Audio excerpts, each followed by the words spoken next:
Peace Tour 2015 takes an alternative approach to understanding South Korea's history, war, and division, visiting several sites and hearing from experts involved in dealing with U.S. crimes. Thousands of women were encouraged to comfort U.S. soldiers to keep American troops from leaving a poor South Korea. They suffered disease, maltreatment, and worse. The U.S. troops would report to the medic department, and the women brought here for about a week. They weren't allowed to leave, although others could visit. In the case of women that belong to clubs, sometimes the owners would give bribes so they'd be discharged earlier. The women were once praised as patriots, but now they're old and have no place to go, so they stay at the military camp towns to live out their tough lives.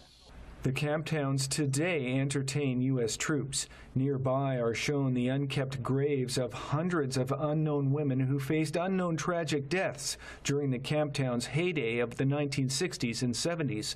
Tour participants found new perspective. The war is remembered as very military-centered, how hard Korea fought and gained victory, and the favor the U.S. military did, and how many people were sacrificed. But this peace trip remembers people not seen and heard during the war, women drafted to fulfill the desires of U.S. soldiers, and residents of the civilian control zone who couldn't protest and sometimes even became the victims of landmines.